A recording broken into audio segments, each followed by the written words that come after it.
Grass Valley Library. Thanks for joining me for another episode of Random Acts of Science. This week we're going to be working with some concepts that are important to engineering. We're going to be talking about the center of gravity. We're going to be making a balancing toy that you get to mess around with until you find that center of gravity and find out what affects it. So that's what we're up to today. In honor of February, it's going to be a heart, of course. And so let's get started. If you haven't already got a bag from the Grass Valley Library, you can grab one. On the outside is a QR code. Scan that with your phone or device. It'll take you to this video if you need some help during this process. Inside the bag, you're going to find an instruction sheet for the project. It's going to have the list of materials you need that are in the bag and some that are at home. More information on the back. You're also going to find a paper template. This is going to have a heart, and it's going to have the two tips of the arrows that we're going to put through the heart.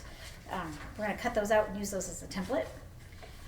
You're going to find a piece of cardboard, a piece of cardstock, two wooden skewers that kind of look like chopsticks, and some clay. And that's what we're going to help mess with that center of gravity with. It's going to help us out. At home, you're going to need an empty water bottle or some kind of bottle that has this kind of screw cap on it where you can set something inside of it. That's going to be what we're balancing our heart on. You're going to need some glue, and you're going to need a pair of scissors and possibly a pen or pencil to trace the outline of the templates. So, all right, let's get started. The first thing that we are going to do is cut out the heart on that template. Once you have it cut out, you're going to trace it onto a piece of cardboard and cut that out as well. I have done that a little earlier today, and so here's what mine looks like. So you'll notice on the template there are some lines, and those represent where we need to make some holes or some puncture this heart a little bit so that we can put the skewers through it. So there's one in either corner of the upper lobes, and there's two at the bottom. So they make kind of a V at the bottom. But you just need to make short little incisions. So you might want an adult to help you with this part. They can use an X-Acto blade. You can use a sharp pair of scissors.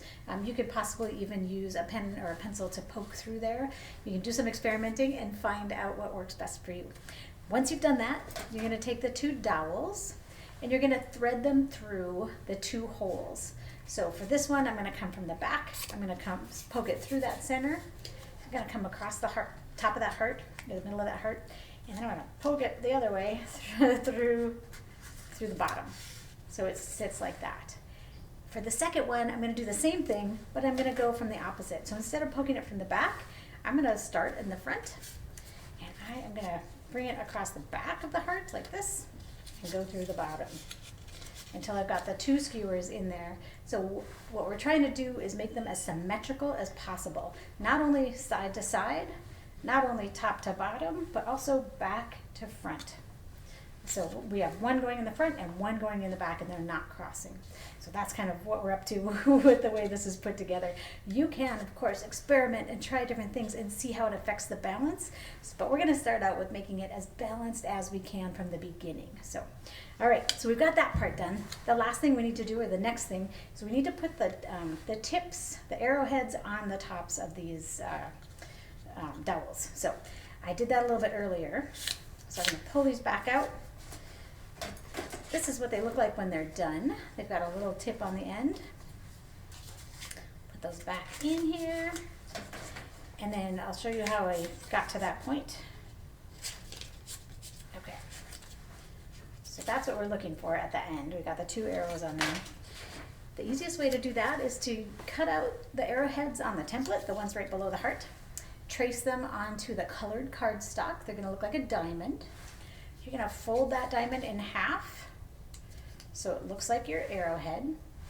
And then I was using a pair of scissors to notch it in the middle and just cut out a little piece, kind of like making a snowflake. So you've got a hole in the middle of that, and that is what the skewer is going to poke through. So I poked the skewer through the middle of that arrowhead, and then I'm going to close up that arrowhead around the skewer. I'm going to use a little bit of glue, and we're going to put some glue on one side, at least one side of that. We're going to glue it shut, and then we're going to hold it in place until it dries. And then we're going to do the same with the other one until we have 2 skewers that look pretty much like that. And you're going to thread them on through the holes that you already made. And the last thing we're going to do is we're going to use some of the clay to create some weight on the bottom of the heart. So what we're going to look at now is where the center of gravity is on the heart. So gravity is the force that pulls us down towards the center of the earth. It's the thing that keeps us on the ground and not floating off into space, obviously. And gravity is super important. That center of gravity is the point at which the object is perfectly balanced so that it won't tip over, or at least not very easily. This comes in really handy when you're working with engineering or materials, architecture, anything like that, and you're designing something that's going to stand up and hold its own weight and have a lot of integrity as a structure. That center of gravity is really important. So this heart, the center of gravity, like I said, is front to back, it's side to side, it's top to bottom. The lower the center of gravity, the more stable something's going to be. So if I put a balloon full of water on the top of this water bottle and hit it, that gravity, the center of gravity is going to be really high, because that's going to be the heaviest part, that balloon full of water, right? And so it's going to tip easily off the top of this water.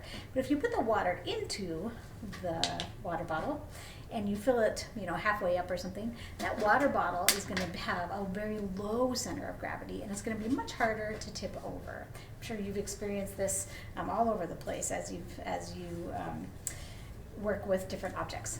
So what you're going to do is take some of the clay that came with the experiment. You're going to break off a ball of it of any size. I've got 2 balls that are about the same size. I'm going to stick them on the bottom end of my heart. So now we've got 2 arrows on the top and 2 pieces of clay on the bottom.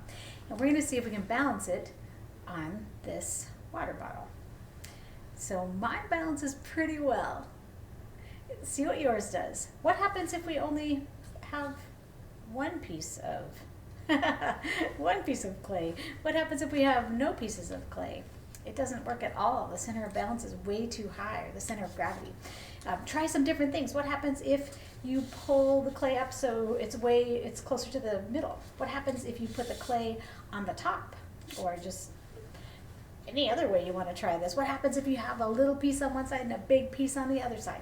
How does it all work out? Can you find the center of balance? Can you make it balance? So that is your job today. I hope you had a good time making this. Have fun playing with the balance of your heart, and have a great week. We'll see you next time on another episode of Random Acts of Science.